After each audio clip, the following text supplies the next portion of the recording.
بسم اللہ الرحمن الرحیم۔ السلام علیکم ورحمۃ اللہ وبرکاتہ۔ راڈرک دن بھر متفکر اور پریشان رہا۔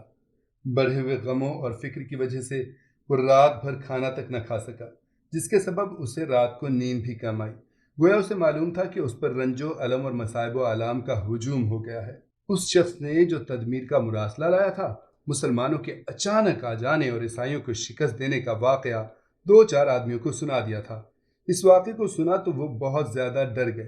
راڈرک: تدبیر نے مراسلے میں کن کے بارے میں لکھا ہے؟ وزیر: میرے خیال میں وہ عرب ہیں۔ راڈرک: مسلمان عرب؟ وزیر اعظم: جی ہاں۔ راڈرک نے افسوسناک لہجے میں کہا: تو کیا اندلس پر حملہ کریں گے مسلمان؟ وزیر: میرا خیال ہے کہ جن لوگوں نے آپ کی سپہ سالار کو ہزیمت دی ہے وہ مسلمان ہی ہیں۔ راڈرک: اور یہ خیال صحیح ہے، کیونکہ جس لباس اور صورت کے بارے میں تدمیر نے اپنے مراسلے میں لکھا تھا وہ عرب مسلمانوں کی ہی ہو سکتی ہے۔ وزیر: اور حضور یہ بھی جانتے ہوں گے کہ یہ مسلمان جس علاقے پر حملہ کرتے ہیں اسے فتح کیے بغیر نہیں چھوڑتے۔ راڈرک: ہاں، یہی بات سنی ہے۔ ان مسلمانوں کو کانٹ جولین ہم پر چڑھا لایا ہے۔ وزیر: اس نے نہایت ناعاقبت اندیشی کا مظاہرہ کیا ہے۔ وہ نہیں جانتا کہ اگر انہوں نے اندلس کو فتح کر لیا تو سیوطا کو کیوں چھوڑ دیں گے۔ راڈرک: افسوس یہ ہے کہ اس نے عیسائی ہوتے ہوئے بھی ملک و قوم سے غداری کی ہے۔ وزیر: لیکن جولین اس قماش کا آدمی نہیں تھا۔ اسے ضرور کوئی ایسا رنج پہنچا ہے جس سے کہ وہ ایسی نازیبا حرکت کر بیٹھا ہے۔ راڈرک: رنج اسے بھی کیا کم ہے کہ اس کا خسر ٹینڈرا تخت سے محروم ہو گیا ہے۔ وزیر: بے شک ٹھیک فرمایا ہے آپ نے۔ اس سے معلوم ہوتا ہے کہ معزول بادشاہ ڈیمرا بھی اس کا شریک کار ہے۔ راڈرک: یقیناً، لیکن ان دونوں بدبختوں نے یہ کیسے سمجھ لیا کہ مسلمان اندلس پر قبضہ کر کے کسی کو بھی تخت پر بیٹھنے دیں گے؟ وزیر: یہ ان کی بڑی کم فہمی ہے۔ راڈرک چالاک تھا اور یہ چاہتا تھا کہ لوگوں کو اصل حال معلوم نہ ہو، کیونکہ اس میں اس کی بھی رسوائی تھی۔ وہ سارا الزام ڈینڈرا اور جولین کے ذمے اس لیے تھوپ رہا تھا تاکہ عوام الناس کے خیالات ان دونوں کی طرف سے خراب ہو جائیں اور وہ انہیں نفرت اور حقارت کی نظر سے دیکھنے لگیں۔ جس وقت راڈرک اپنے کمرے میں پہنچا تو نائلہ کو بیٹھے ہوئے دیکھا۔ نائلہ نے اسے دیکھتے ہی کہا: کیا تدمیر کو کسی دشمن کے مقابلے میں شکست ہو گئی ہے؟ راڈرک: ہاں، عجیب بات ہے، لیکن وہ لوگ ہیں جنہوں نے اسے شکست دی ہے، میں ان سے لڑنے کے لیے عنقریب جانے والا ہوں۔ نائلہ: ان لوگوں کے متعلق آپ کا کیا خیال ہے؟ راڈرک: وہ مسلمان ہیں اور ان سے جنگ کرنا ہنسی کا کھیل نہیں ہے۔ نائلہ نے حیرت بھرے لہجے میں کہا: مسلمان ہیں؟ راڈرک: ہاں۔ نائلہ: جب تو ملک اور قوم کو کوئی نہیں بچا سکتا، آپ نے ایسی غلطی کیوں کر دی؟ راڈرک: میں نے غلطی کی؟ نائلہ: آپ نے کانٹ جولین کو ناراض کر دیا ہے۔ راڈرک: میں بتا چکا ہوں کہ وہ سراسر جھوٹا ہے، بات کچھ اور تھی اور اس نے کچھ اور۔ نائلہ نے قطع کلام کرتے ہوئے کہا: بس معاف کیجیے، اور ہاں، میں اس گفتگو کو طول نہیں دینا چاہتی۔ نائلہ اٹھ کر فوراً چلی گئی۔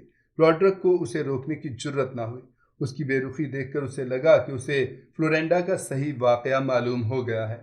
آج صبح ہوتے ہی وہ سخت پریشان تھا۔ جو واقعات آج رونما ہوئے وہ ایک سے ایک تکلیف دہ تھے۔ اس نے کھانا بھی نہیں کھایا اور سیدھا اپنی خوابگاہ میں چلا گیا۔ صبح بیدار ہوتے ہی اس نے اپنے سپہ سالار کو بلا کر کوچ کی تیاری کا حکم دیا۔ سپہ سالار نے حکم سنتے ہی اسی روز سامان حرب نیز تھوڑا تھوڑا لشکر بھی بھیجنا شروع کر دیا۔ چند روز کے بعد راڈرک ماں اپنے مشیروں اور بہادروں کے روانہ ہوا۔ اسے اس کی رعایا نے نہایت جوش و خروش کے ساتھ روانہ کیا اور پورے 90,000 لشکر لے کر شیران اسلام کا مقابلہ کرنے کے لیے قرطبہ کی طرف روانہ ہوا۔ فرار کا راستہ: تدمیر قاصد کو روانہ کر کے وہاں سے شیڈونا کی طرف چل پڑا۔ وہ دروں میں چھپ چھپا کر چل رہا تھا۔ اس کے لشکر کی زیادہ تعداد تو میدان جنگ میں ہی کام آ گئی تھی اور بچے کھچے سپاہی ادھر ادھر بھاگ گئے تھے۔ کچھ اس کے ساتھ بھی رہ گئے تھے اور اسے ان کی ہی وجہ سے بڑی دھارس تھی۔ جہاں اسے شکست کا افسوس اور غم تھا، وہاں اس بات کی خوشی تھی کہ اس نے عرب کو گرفتار کر لیا ہے۔ وہ چاہتا تھا کہ بادشاہ کے سامنے اسے پیش کر کے اس سے اپنی شجاعت کی داد لے۔ جوں جوں وہ شیڈونا کی طرف بڑھتا گیا، اس کا شکست خوردہ لشکر آ کر اس سے ملتا رہا، یہاں تک کہ کچھ دنوں میں 500 سپاہی اکٹھے ہو گئے۔ اس نے اپنے لشکر کی جمعیت بڑھانے اور مسلمانوں کے خلاف لوگوں کو بھڑکانے کا ایک طریقہ ایجاد کیا کہ جس گاؤں سے گزرتا، جس قصبے میں پہنچتا، وہاں مسلمانوں کی بہادری کی داستان اس انداز سے سناتا کہ مسلمان اندلس کا صلیبی جھنڈا سرنگوں کرنا چاہتے ہیں، گرجے گرانا اور عیسائیوں کو مسلمان کرنا چاہتے ہیں۔ ان کی طاقت کا مقابلہ سب نے مل کر پوری طاقت سے نہیں کیا تو وہ پورے اندلس کو فتح کر لیں گے۔ عیسائی مردوں کو مار ڈالیں گے اور عورتوں کو اپنی لونڈیاں اور بیویاں بنا لیں گے، اس کی تقریر کا لوگوں پر یہ اثر ہوتا کہ وہ ڈر کر گاؤں خالی کر کے تدمیر کے آگے بڑھتے ہی قرطبہ روانہ ہو جاتے تھے۔ اس طرح سے ملک اندلس کا جنوبی حصہ ویران و برباد ہوتا جا رہا تھا۔ کچھ ایسے لوگ جو تنہا تھے تدمیر کے ساتھ شامل ہو جاتے تھے اور اس طرح اس کے لشکر کی تعداد میں اضافہ ہوتا جاتا تھا، اور اب اس کے سپاہیوں کی تعداد کم و بیش 1000 ہو گئی تھی، کیونکہ ان لوگوں نے دیہات اور قصبات میں رسد، کوچیں اور دوسری اشیاء بھی برآمد کر لی تھیں۔ اس لیے اب وہ آرام سے سفر کر رہے تھے۔ تدبیر نے بلقیس کی بندشیں بھی کھول دی تھیں، کیونکہ یہ روڈرک کے لیے لے جائی جا رہی تھی۔ اب وہ محض نظر بند رہتی تھی، مگر تدمیر اسماعیل سے قدرے خائف تھا۔ اسے خدشہ تھا کہ یا تو وہ بھاگ جائے گا یا ہتھیار چرا کر لڑنے پر آمادہ ہو جائے گا، اور عجب نہیں کہ انہیں مار کر کاٹ کر فرار ہو جائے۔ اس لیے وہ ان کی نگرانی کافی طور پر کر رہا تھا۔ دراصل وہ مسلمانوں کو انسانوں سے بالا تر سمجھنے لگا تھا کہ عام انسانوں سے زیادہ جوش و قوت سے کیوں لڑتے ہیں۔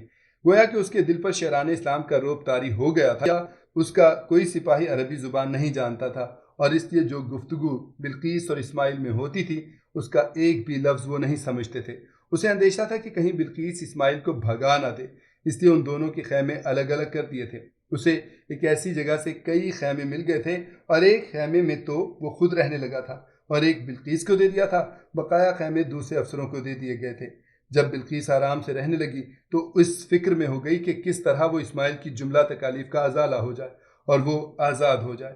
اس نے ایک دو مرتبہ تدمیر سے بھی بات کی، لیکن اس نے کوئی توجہ نہ کی۔ ہر وقت تدمیر اس کے ساتھ رہتا اور اسماعیل سپاہیوں کے نرغے میں۔ ایک روز یہ مختصر لشکر کسی پہاڑ کی گھاٹیوں اور دروں سے گزر رہا تھا۔ پہاڑ کا یہ حصہ نہایت سرسبز و شاداب تھا۔ ہرے بھرے چھوٹے بڑے درخت لہلہا رہے تھے۔ پھولدار پودے اپنے دامن پھولوں کی مہک سے بھرے ہوئے تھے۔ ان کی بھینی بھینی خوشبو سے ہر درہ، ہر گھاٹی، ہر چٹان مہک رہی تھی۔ آفتاب کچھ مغرب کی طرف جھک گیا تھا اور اس کی سنہری کرنیں سرسبز پتوں پر لوٹ رہی تھیں۔ تدمیر اور بلقیس دونوں برابر برابر گھوڑوں پر سوار چلے جا رہے تھے۔ وہ لشکر سے آگے گھوڑے سوار بندھے ہوئے چل رہے تھے۔ کچھ دیر چل کر وہ ایک کھلی وادی میں پہنچ گئے اور گھوڑوں کو آرام دینے کے لیے رک گئے۔ تدمیر یہ چاہتا تھا کہ دن ہی دن میں پہاڑ کو عبور کر کے دامن میں جا پہنچے۔ اس نے کہا، سپاہیوں، کچھ دیر آرام کر لو اور گھوڑوں کو بھی سستانے دو۔ آج شاید ہم کو رات تک سفر کرنا پڑے۔ یہ سنتے ہی سپاہی گھوڑوں سے نیچے اتر آئے اور ان کی باگیں پکڑ پکڑ کر چٹانوں کے پتھروں پر بیٹھ گئے۔ اس وقت سامنے سے سوار آتا دکھائی دیا۔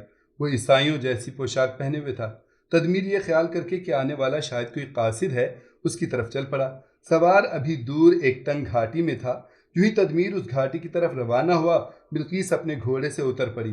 ایک سپاہی نے جلدی سے اس کے گھوڑے کی باگ پکڑ لی۔ وہ چٹانوں کے برابر پھولوں کو دیکھتی ہوئی اس طرح آگے بڑھی گویا پھولوں کا انتخاب کر رہی ہے۔ کبھی خوشنما پھول کو توڑ لیتی۔ اسماعیل تھوڑے ہی فاصلے پر کھڑے تھے۔